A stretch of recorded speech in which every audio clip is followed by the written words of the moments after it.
It's claimed that women need feminism because there are women that suffer injustice.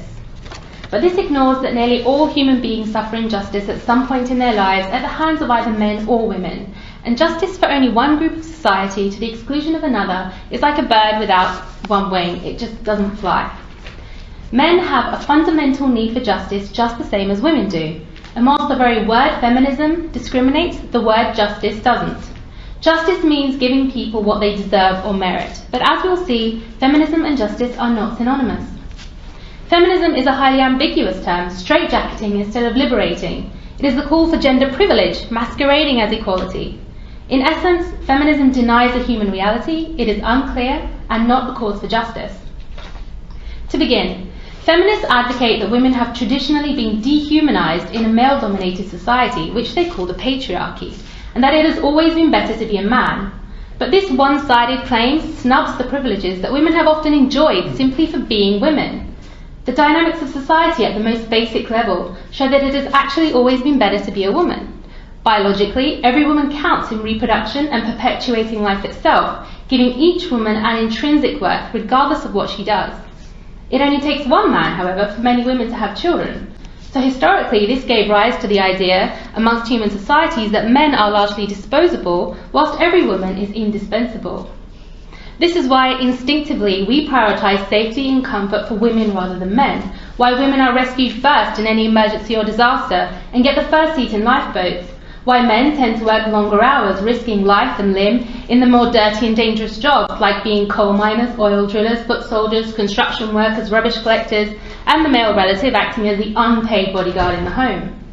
To quote one activist, women are human beings whilst men are human doings.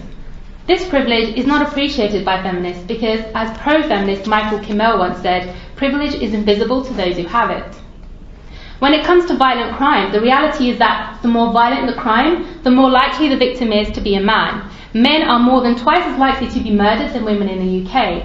When it comes to domestic violence, The Guardian reported that men are the victims more than 40% of the time, excluding unreported cases. And men are half as likely to tell anyone about it in the first place. When it comes to the provision of refuges, there are 7,500 for females in England and Wales, but only 60 for men. As for male rape victims within UK prisons, there's a collective state of denial. It's just not taken seriously. Men are held to a higher standard of self-defence, and so they often suffer in silence, reluctant to be re-victimised by an unsympathetic legal system or disbelieving treatment from professionals. Yet feminists generally remain egregiously quiet about male suffering as a result of the resulting social roles. Whilst feminists seek liberation from the shackles of the traditional female role, the man is still expected to continue his traditional disposable role. This one-sided narrative of feminism is not the way forward. For feminists, equality is merely a facade to favour women, often at the expense of others. Like when former Equality Minister Harriet Harman, a feminist, publicly requested employers to discriminate against white men and hire women instead if both candidates were equally qualified.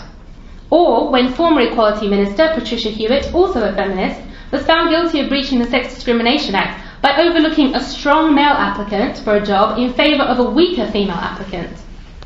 So feminists claim to seek equality and call for a 40% minimum female quota on management boards, but conspicuously do not call for a 40% minimum quota for soldiers, prison guards, lumberjacks, miners, bodyguards or construction workers. Why is that? Why not campaign for an end to the women and children first policy in lifeboats and have it first come, first serve? Why not have women and men compete side by side in the Olympics as equals? Of course, the reason feminists won't advocate this is because it's not really about equality, but the means to achieve gender privilege. Another shocking example is the feminist campaign for closing women's prisons. The Fawcett Society, the UK's leading feminist campaign for closing the inequality gap between women and men, campaigned that female prisons did not suit women's needs. So, as recommended in a report by Baroness Corsten, they should be closed and replaced with what is in effect women's social clubs where female offenders get to spend time with each other, organising their own shopping, budgets and cooking, and then go home to their children at the end of each day.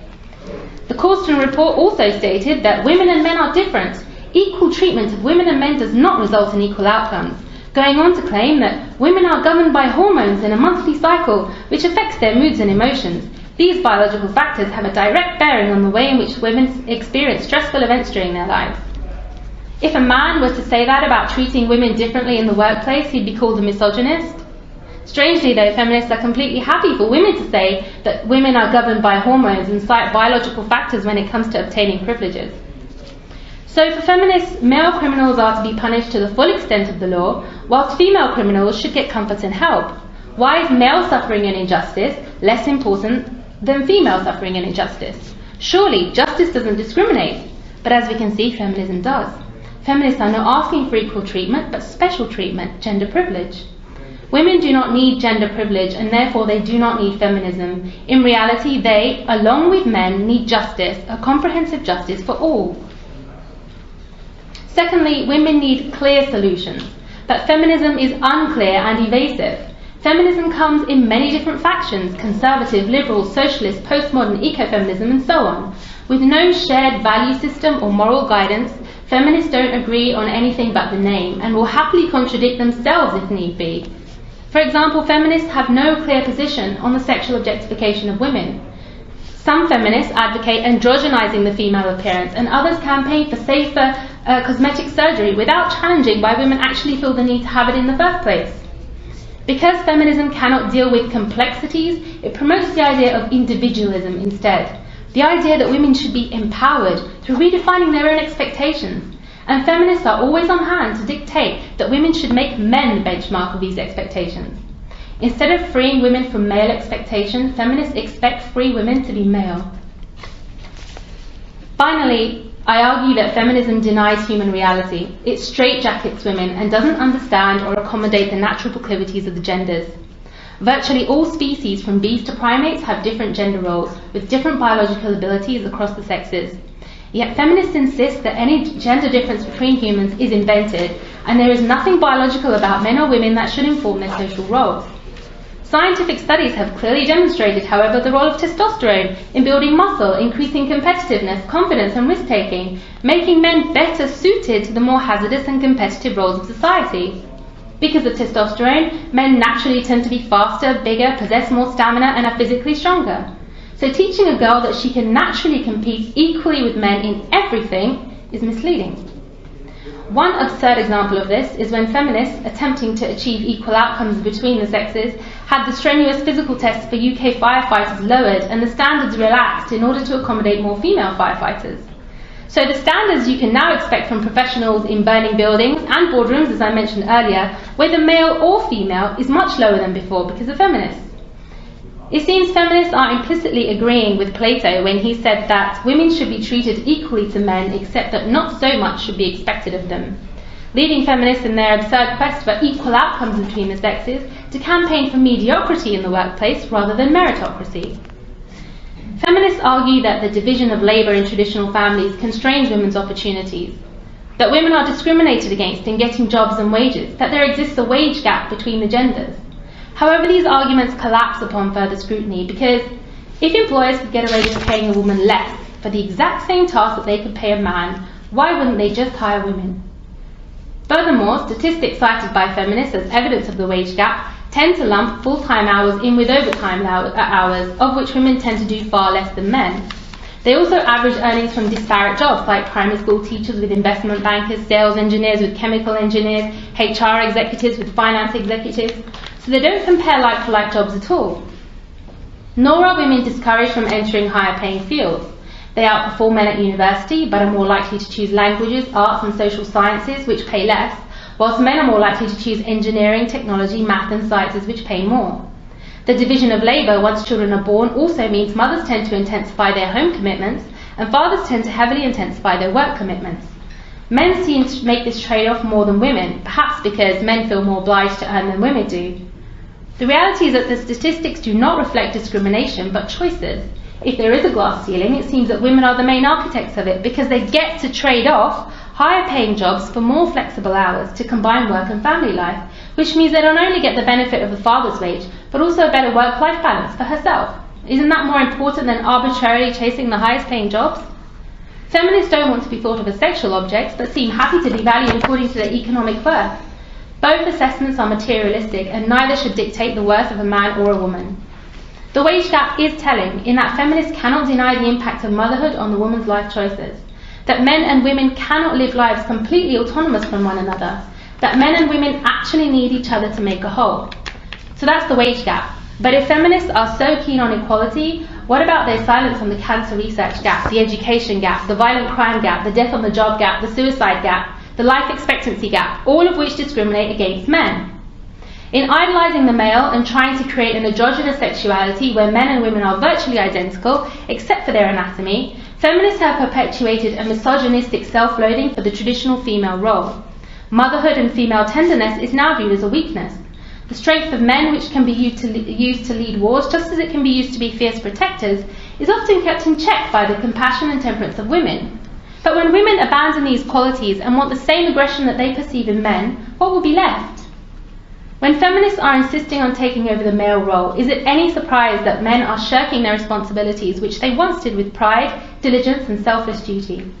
If feminists want to have it all, they will most likely end up having to do it all, often at the expense of their own well-being, and most importantly at the expense of our children. In Islam, men and women and their actions are equal in the eyes of God. God says in the Quran, "Never will I allow to be lost the work of any worker among you, whether male or female, one of you is as the other." Islam primarily addresses men and women the same, because men and women by and large share the same human characteristics, and it addresses them separately in relation to the few areas where they differ. The Islamic system isn't based on selfish individualism, but a God-centered worldview promoting mutual reciprocity. In Islam, women do not serve men and men do not serve women. Rather, we serve God by helping each other and giving to each other based on human needs, with the understanding that humans are not all the same. Islam guards the female from the moment she enters the world by rebuking and prohibiting the practice of female infanticide as one of the gravest crimes to be committed. Such a religion can only go on to challenge the ill treatment of women and secure her well-being at every stage of her life. Through property rights, marriage contracts, political participation, inheritance laws and dress code, it advocates complementarity with men rather than competition. Marriage is the bedrock of family life in Islam and the fundamental unit of Islamic society, giving us rights and duties over one another. As a wife, she has the right to be provided for, including her own living space, and is guaranteed financial safeguards should her marriage not work out. Yet Islam does not straitjacket women. It allows women to enter the workplace, but not out of the necessity of the struggle to support herself, but out of choice, to be pursued at her leisure. In Islam, nobody has a right over her earnings. However, Islam mandates that a man's earnings must be used to provide for the women of the household, irrespective of whether they work or not.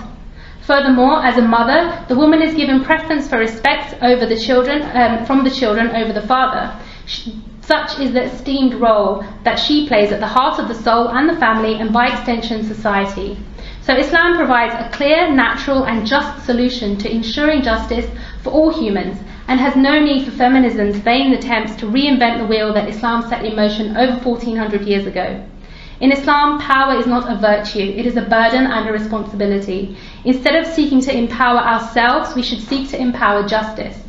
In Islam, women are liberated from the servitude of men and liberated from the expectations of other women. It is virtue which all human beings, regardless of gender, career or social role, can equally strive for.